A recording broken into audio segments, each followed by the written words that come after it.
sinal da Santa Cruz, livrai-nos, Deus, nosso Senhor, dos nossos inimigos, em nome do Pai, do Filho e do Espírito Santo. Amém. Amém. Rogai por nós, Santa Mãe de Deus, Para que sejamos dignos das promessas de Cristo. Amém. Tiago, capítulo 3, versículos do 13 ao 18. Assim nos diz a palavra de Deus. Assim fala Deus com você,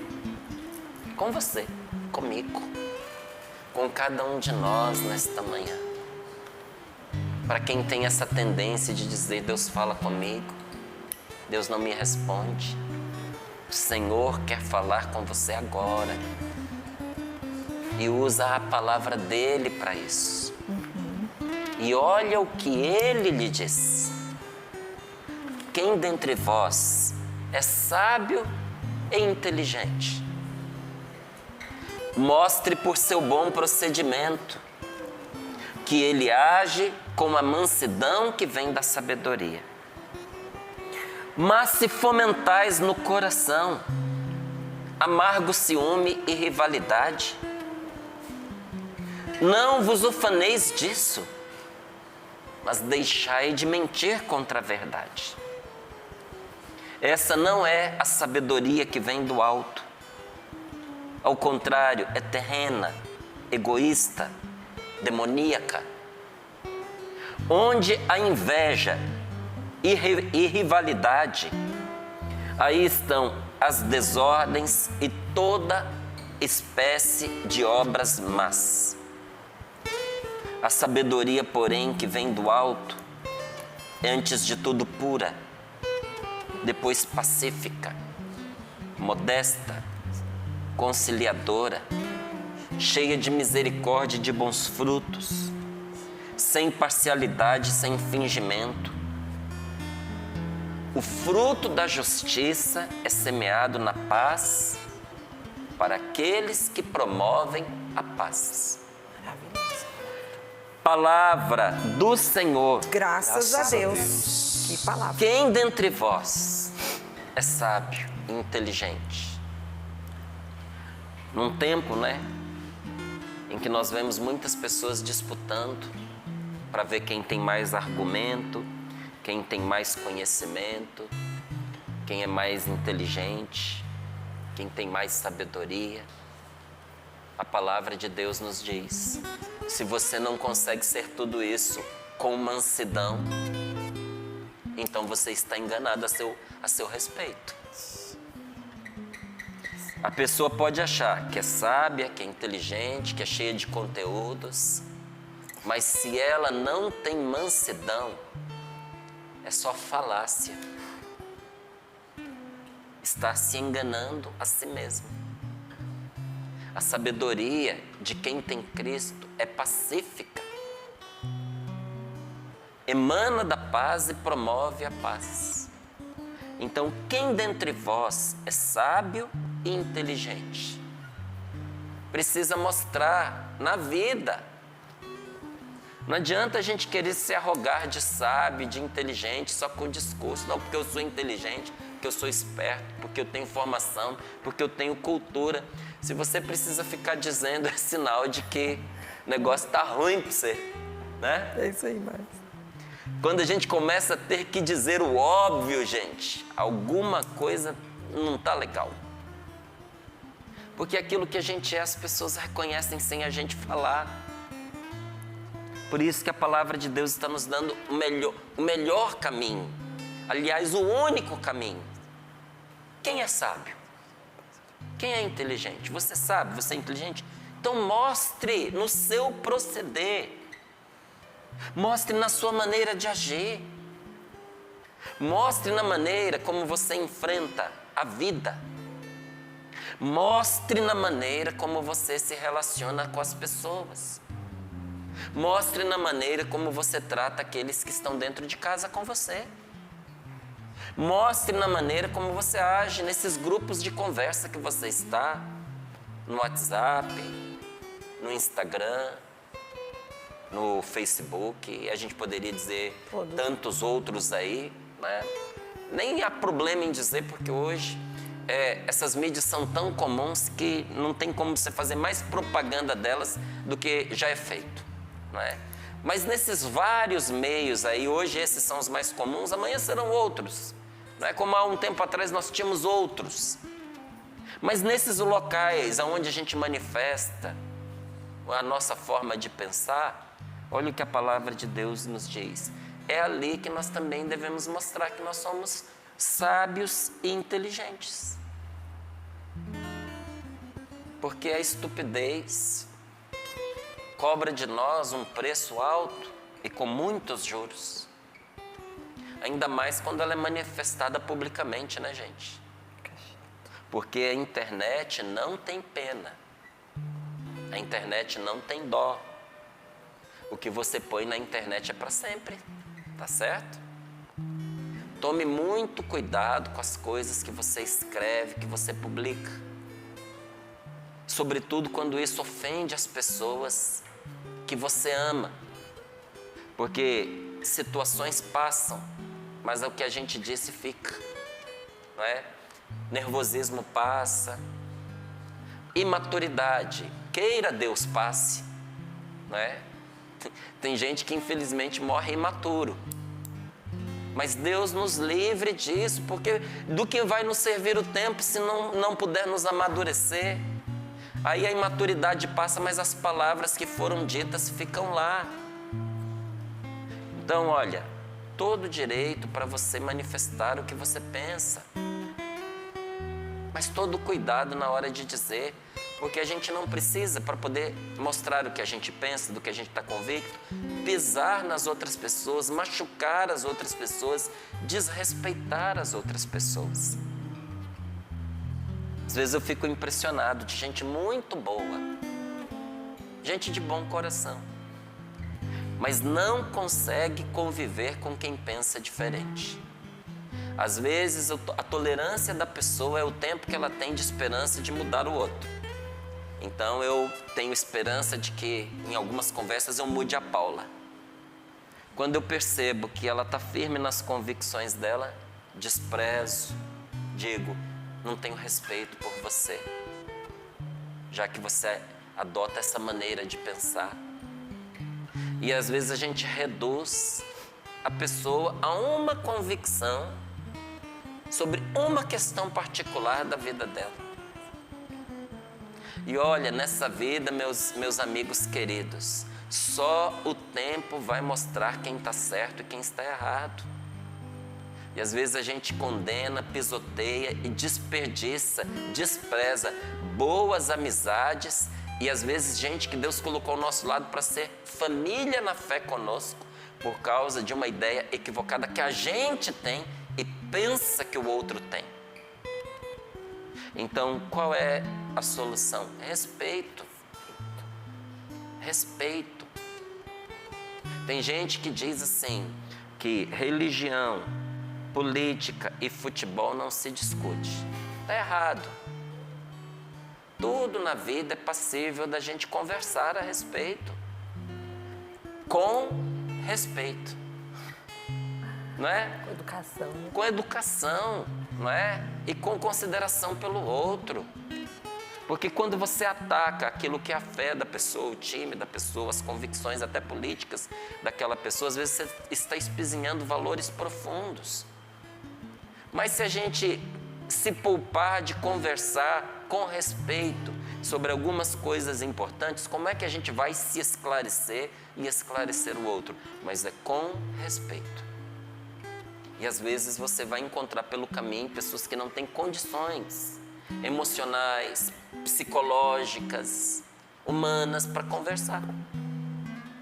Então a caridade é a gente não tocar o assunto adiante, para evitar danos maiores, para evitar discórdia, para evitar divisão. Mas se você já percebeu que você não vai produzir bons resultados nessa conversa, que às vezes você vai até engessar a pessoa naquilo que você acredita que é errado, para que continuar? Não é nessa hora cada um com a sua convicção.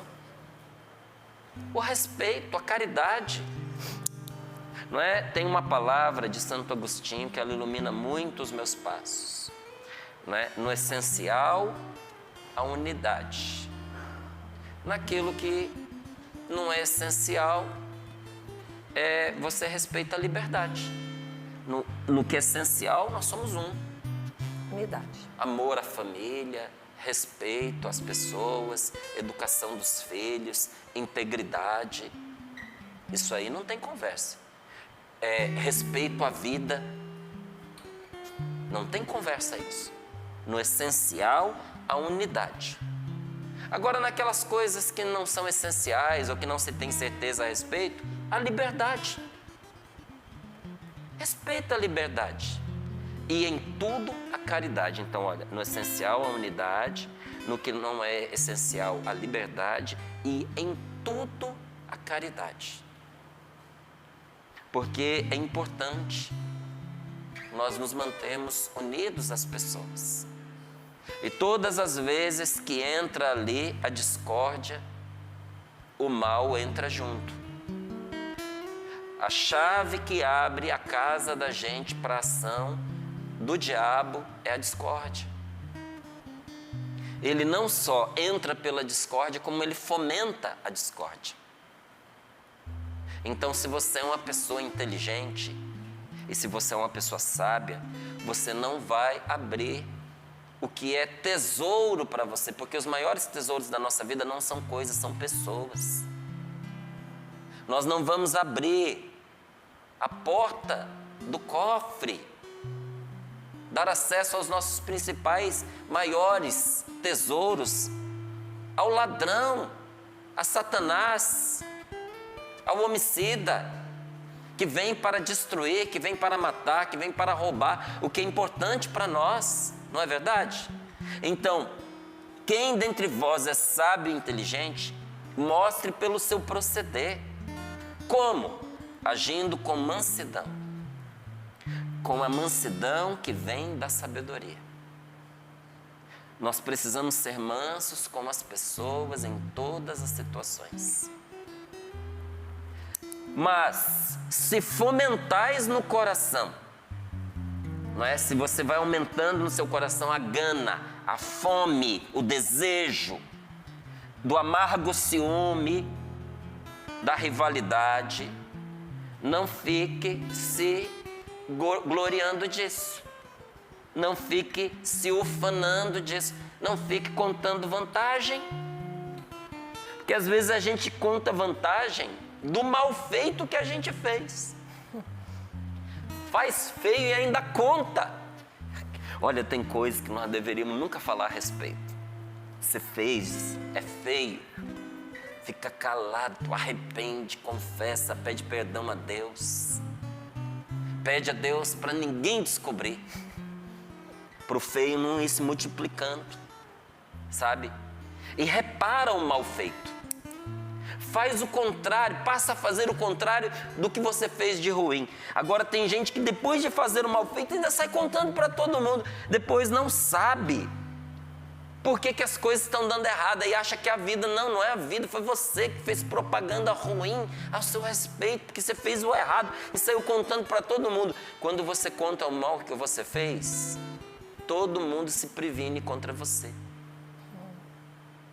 Todo mundo.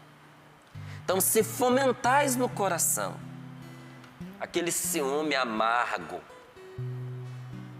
a rivalidade, não conte vantagem disso, mas deixe de mentir contra a verdade, porque essa não é a sabedoria que vem do alto. Ao contrário, agir assim, olha, para você ver que não são palavras minhas, tá? Agir assim é agir de um modo terreno, egoísta e demoníaco. A falsa sabedoria deste mundo não é sabedoria, é astúcia, é esperteza, mas é uma esperteza que tem dias contados. Tem muita gente que às vezes monta um negócio que dá muito certo por pouco tempo, porque ele é baseado só na aparência, só na manipulação das pessoas. Você joga com o sentimento das pessoas. Você faz uma propaganda enganosa. Você dá uma aparência para o seu negócio que não é verdadeiro. Aí você, no começo, tem o maior sucesso. Todo mundo compra o que você anunciou, acredita na sua propaganda. E qual é a consequência disso? Todo mundo compra, todo mundo experimenta, todo mundo tem certeza que você mentiu. E depois, não importa o que você faça, até quando você estiver fazendo certo, ninguém vai mais com você. Porque você fez a pior propaganda ao seu respeito que poderia acontecer. Que é criar uma realidade baseada na mentira. Isso não é sabedoria.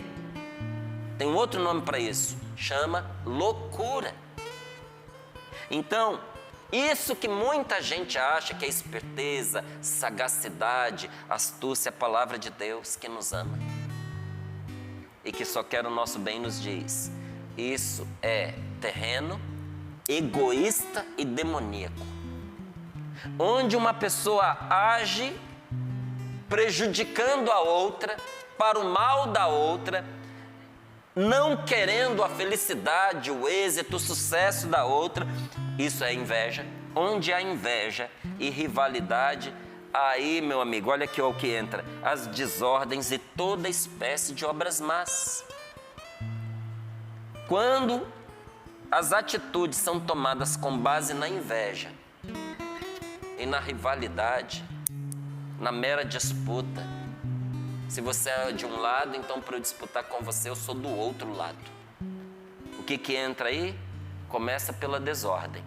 Bagunça tudo, bagunça a vida, bagunça os negócios, bagunça a casa, bagunça os relacionamentos, bagunça os sentimentos.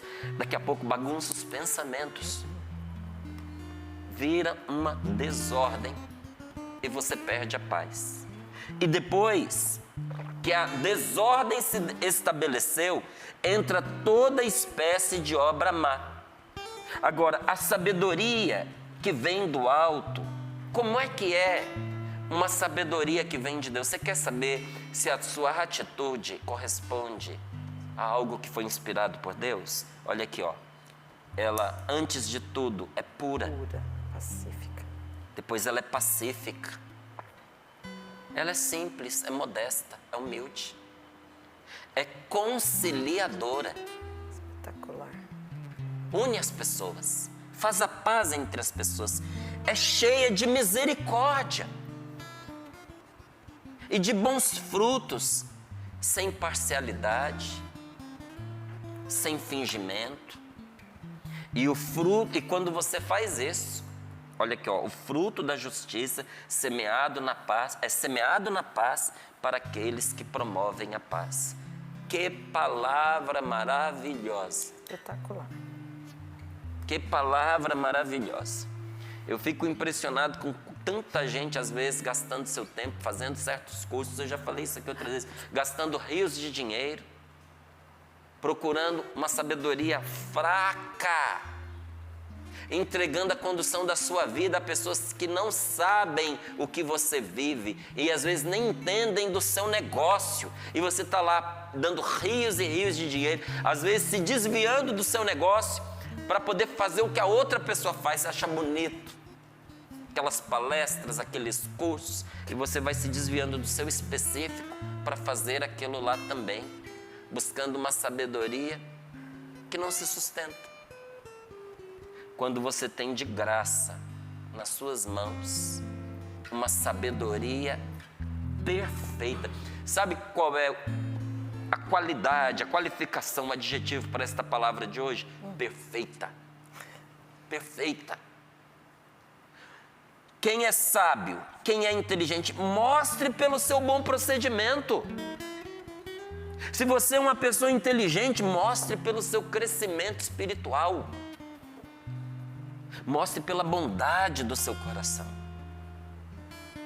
Há uma outra palavra na Sagrada Escritura que nos diz para que nós não sejamos como crianças ao sabor do vento, inconstantes, imaturas, sem discernimento.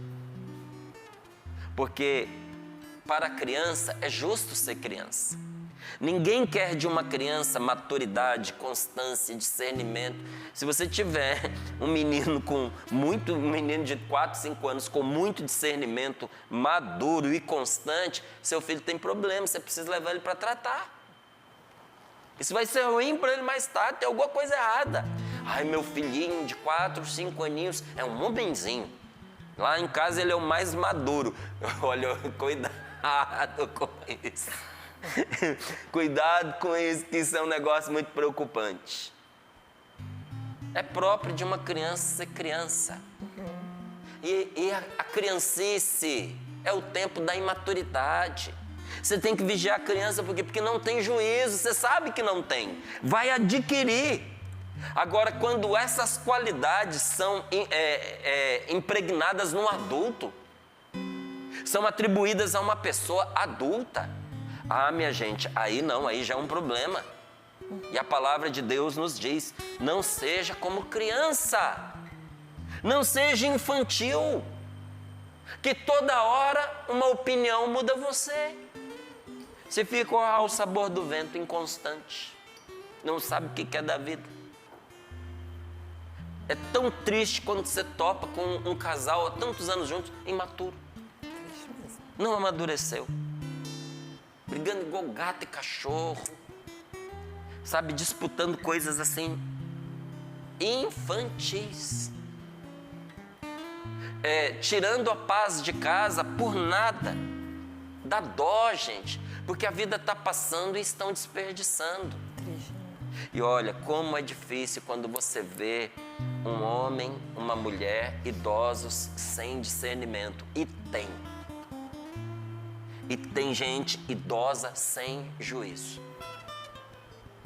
Às vezes você olha, você conversa com uma pessoa que tem idade para ser seu avô, e é sua avó, e você diz, eu não estou acreditando que eu vou ter que ensinar para esta pessoa o que ele já deveria ter ensinado para os seus filhos e seus netos.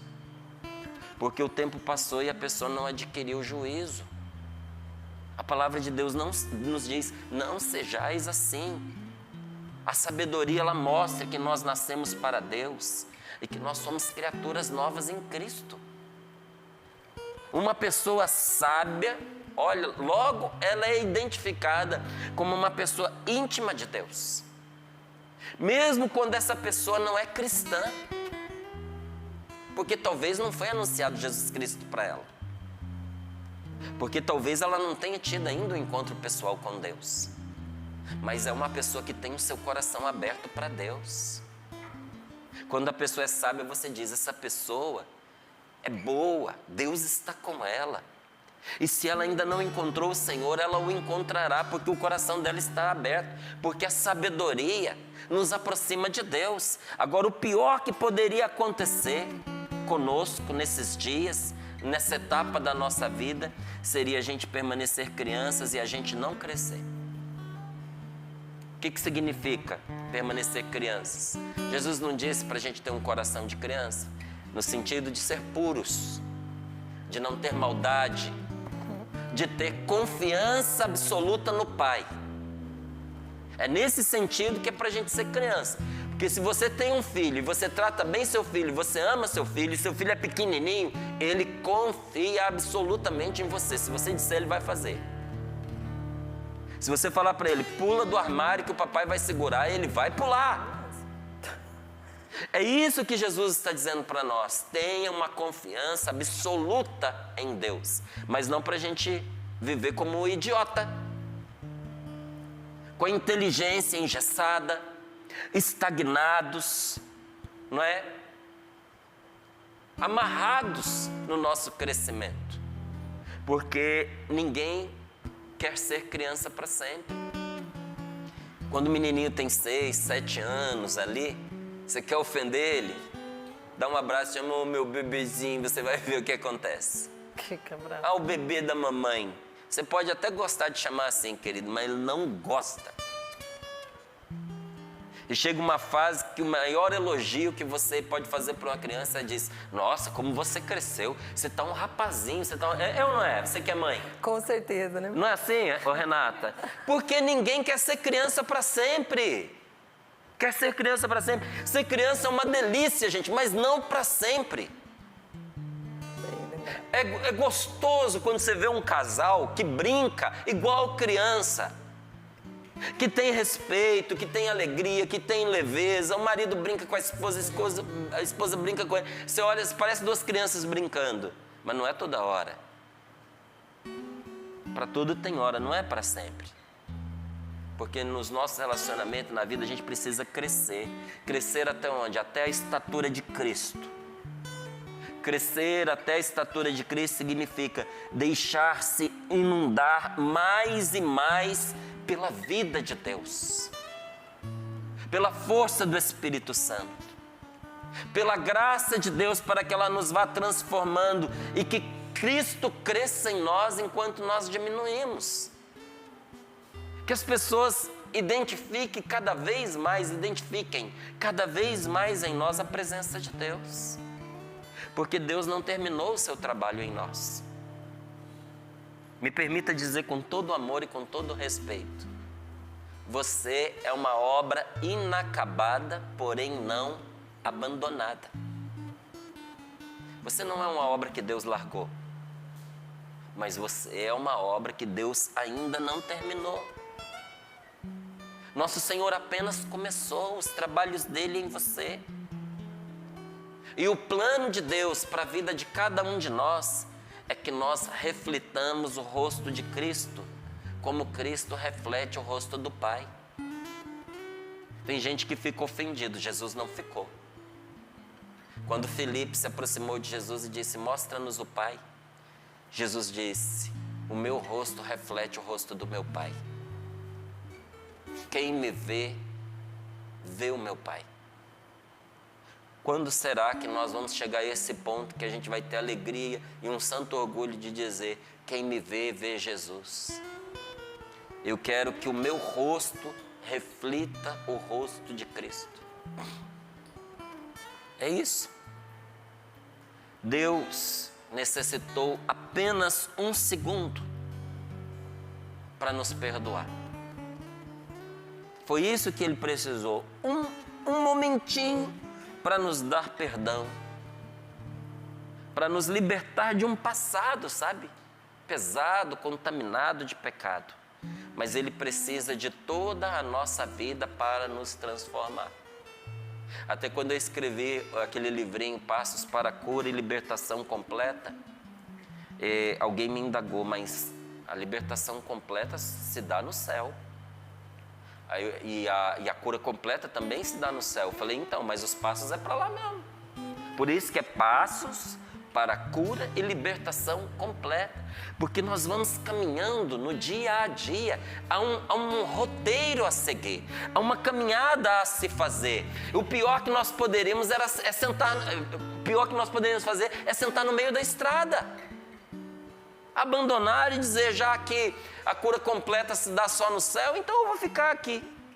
Então você vai chegar encruado no céu. Porque o tempo que nós temos para o nosso crescimento é essa vida. É aqui que o Senhor vai nos desabrochando também para a eternidade. É um processo, gente, é uma tarefa contínua. E isso é com a gente, isso é com os relacionamentos da gente. Olha, como o meu casamento com a Rose sempre foi bom. Mas como ele está melhor. Como ele está melhor, como ele está melhor.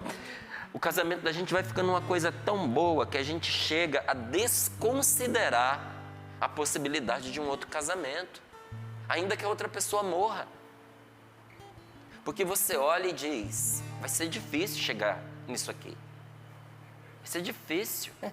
O nível, né? Cresceu muito. Porque é um processo, sabe, em que a gente vai se amando mais e mais, em que a gente vai se conhecendo, em que a gente vai se respeitando, em que a gente vai aprendendo a fazer a alegria um do outro. Chega uma hora que a pessoa se torna verdadeiramente carne da sua carne, ossos dos seus ossos, sangue do seu sangue. Você não sabe mais viver sem a pessoa. Mas isso é um processo de vida inteira. A nossa cura, a nossa transformação é um processo e uma tarefa contínua. É uma bandeja que precisa ser polida. Hoje nós temos esses espelhos, né? Se você não sabe, o espelho ele é uma película de prata por trás de vidro. Uma peliculazinha ali de prata. Por isso que espelho não é barato. Que é prata ali. Só que antigamente não se conseguia uma camada tão fininha de prata para ficar tão barato assim para as pessoas. Então, para você ter um espelho, você precisava ou de prata ou de ouro. E ali você polia. Quando é que você sabia que estava bom? Quando a prata estava polida ao ponto de você olhar nela e ver o seu rosto refletido. E se lembra quando São Paulo ele fala que agora a gente vê Deus e as coisas de Deus como que por um espelho, a gente não vê assim como realmente é, porque naquela época os espelhos eram deformados por melhor que eles fossem. Quanto mais você ficasse longe, mais deformado ele. Você chegava pertinho até que ficava melhorzinho. Mas não se tinha esse nível de perfeição que a gente tem hoje. Para a gente refletir o rosto de Deus, nós precisamos deixar o Espírito Santo polir a nossa vida. A gente precisa ser polido. Essa é a obra de Deus em nós. Ele vai nos polindo, Ele vai nos purificando, até que em nós apareça o rosto de Cristo.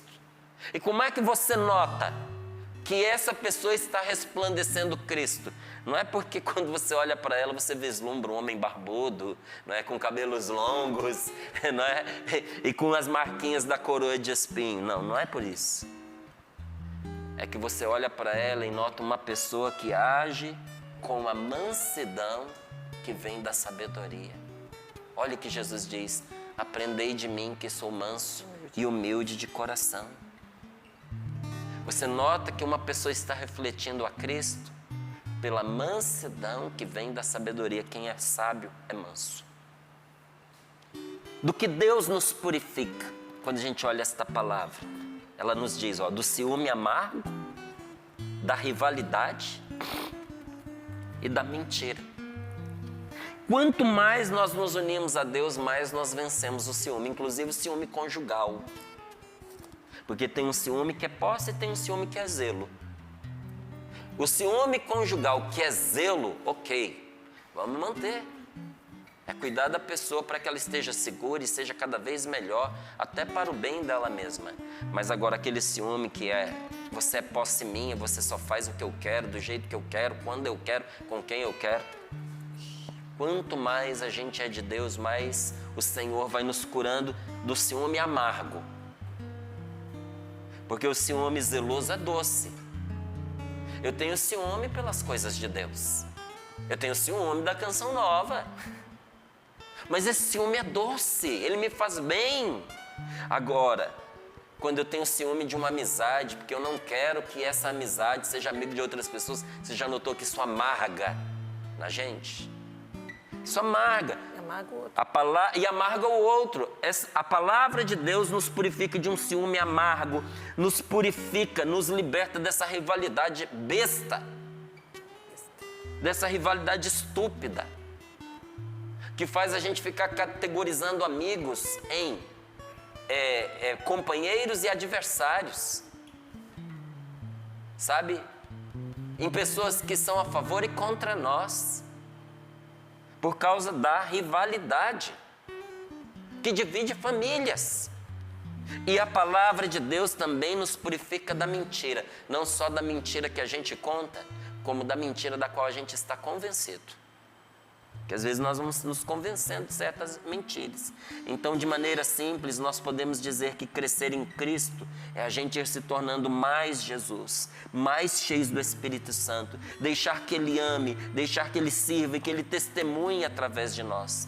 Enfim, que a vida de Jesus cresça em nós. E esse crescimento se manifesta de duas maneiras. Primeiro, vivendo a sabedoria que é o Evangelho. Porque é uma usurpação uma pessoa que não vive o Evangelho usar o nome de cristão. Eu conto aqui, sempre falo que eu fui militar 4 anos da minha vida. E eu sinto ainda a vida militar correndo nas minhas veias. Ontem, quando eu fui despedir do meu filho, levei-o aqui na rodoviária de Cachoeira Paulista, cumprimentei o motorista do ônibus, um senhor muito simpático, Paulo Roberto, acho que é o nome dele. E ele disse assim, seu filho é militar? Eu falei, sim. Ele, e o senhor também? Eu falei, não, já fui. Ele falou, mas parece. Eu falei, depois que a gente não perde mais. Aí fez, faltou fazer assim. A gente não perde mais. Mas eu não posso usar a farda, gente. Não. Porque eu não sou mais militar. Sentir isso, o sentimento não me faz um militar. E se eu puser a farda, eu estou usurpando. Eu posso até ser preso. Se eu quiser me fazer passar por algo que eu não sou. Então, quando eu não vivo a sabedoria que é o Evangelho, quando eu começo a mutilar o Evangelho de nosso Senhor Jesus Cristo, dizer isso aqui me interessa, eu aceito, isso aqui não me interessa, isso aqui não me interessa, vamos escrever uma Bíblia ao nosso modo. A Bíblia como está é ultrapassada, ela precisa ser reescrita. Então reescreva a sua, porque a minha não é aquela que eu escrevo, mas aquela que Deus fez chegar até mim. E querer viver essa mentalidade é usurpar o nome de Cristo. Então, como é que o crescimento espiritual se manifesta na nossa vida? Primeiro, vivendo a sabedoria que é o Evangelho. Segundo, abandonando as obras mundanas. Porque a palavra de Deus não são simples mandamentos e obrigações. São a palavra de Deus. É a obra de santificação que o Espírito Santo vai fazendo em nossa vida. Então veja, a sabedoria pura que nos purifica, pacífica e modesta, nos dá a paz e descomplica a nossa vida e os nossos relacionamentos. Conciliadora, gera reconciliação e não divisão. Respeita o outro, cheia de misericórdia e de bons frutos, sem parcialidade, sem fingimentos. Mas, Márcio, quem pode praticar tudo isso? Ninguém. Ninguém. É impossível para as forças do homem. Ainda que essa pessoa tenha boa vontade e se comprometa com os seus esforços. Então, Márcio, é impossível ao homem, mas é possível a Deus. É possível a quem caminha com Deus, porque Deus torna possível para a pessoa. É a vontade dele para a nossa vida. É possível a quem recebe o Espírito Santo. Então eu retomo até o anseio que a Renata leu, desse moço que pedindo oração disse, peçam uma nova efusão do Espírito Santo para mim. Foi. E a Paula até completou dizendo para todos nós, né? Então a maneira como a gente começou, a gente conclui. É possível a quem recebe o Espírito Santo. Quem quer esse Espírito Santo nesta manhã? Diga, eu quero. Feche os seus olhos, reze conosco um pouquinho. Fiel é aquele que nos chamou. Fiel é Deus que começou a sua obra em nós. E quem começou a sua obra em nós, Ele mesmo a terminará. É possível a quem recebe o Espírito Santo. Nós cremos nisso. Nós confiamos nisso. O nosso dia é o que com Deus nós fazemos dele, nada mais. Como é que será o seu dia? Bom ou ruim? O seu dia será o que você fizer dele com Deus. E nada mais. Então eu quero profetizar, quero proclamar que esse nosso dia de hoje não vai ser bom, vai ser excelente, vai ser maravilhoso, vai ser o melhor dia desses últimos tempos, porque ele será o que nós vamos fazer com Deus dele.